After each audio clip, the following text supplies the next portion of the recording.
জামাত নেতৃত্বাধীন ১১ দলীয় জোট ও ইসলামী আন্দোলনের নির্বাচনী ইশতেহারে সন্তোষ জানিয়েছেন ভোটাররা, তবে কেউ কেউ সমালোচনা করেছেন।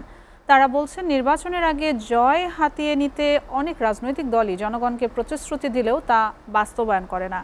সাধারণ ভোটারদের দাবি, রাজনৈতিক দলগুলো পরিপূর্ণভাবে নির্বাচনী ইশতেহার কখনোই বাস্তবায়ন করেনি। তবে জামায়াত ইসলামী কতটুকু বাস্তবায়ন করবে তা সরকার গঠন করতে পারলে সময় বলে দেবে বলে মনে করেন সাধারণ মানুষ। সোহান খানের প্রতিবেদনে বিস্তারিত।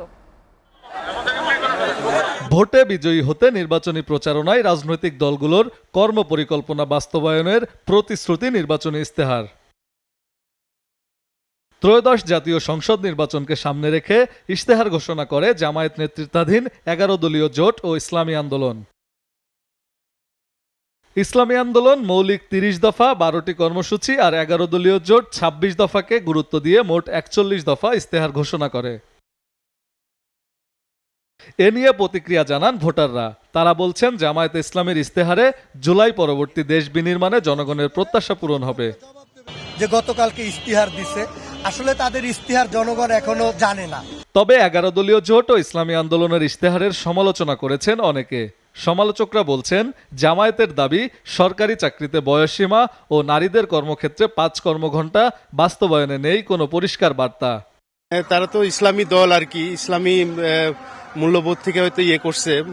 জামাতে ইশতেহার ঘোষণা করছে, আমাদের 18 কোটি মানুষের ভবিষ্যৎ সামনে কোন দিকে যাবে। নির্বাচনী ইশতেহার নিয়ে জানা নেই বেশিরভাগ ভোটারের। এ বিষয়ে অন্ধকারে রয়েছেন অনেকে। কিন্তু আসলে শুধু ইশতেহার দিলেই তো হবে না, ওটার বাস্তবায়ন করতে হবে। বর্তমান সময়ে পরিবর্তিত একটা রাজনৈতিক ধারা চলতেছে, এই সময়ে বলি তাহলে কথা কাজে মোটামুটি মিল রেখে রাজনৈতিক দলগুলো চেষ্টা করছে। অনেক দলই নির্বাচনী প্রতিশ্রুতি দেয়, ক্ষমতায় গেলে তা আর বাস্তবায়ন হয় না দাবি ভোটারদের। কিন্তু কতটুকু বাস্তবায়ন হবে, মানে তারা কতটুকু করবে, আমরা তো অনেক কিছুই শুনি, কিন্তু বাস্তবে আমরা তো কম দেখি। তবে আমরা বলবো, সাধারণ মানুষ একটা নির্বাচিত সরকার আসার পরে যেই আসুক তাকে আমরা ফুলের মালা দিয়ে বরণ করে নেব। চ্যালেঞ্জ হলেও ইসলামী দলগুলো জনগণকে দেয়া প্রতিশ্রুতি বাস্তবায়ন করবে বলে প্রত্যাশা রাজনৈতিক বিশ্লেষকদের। SA TV news desk.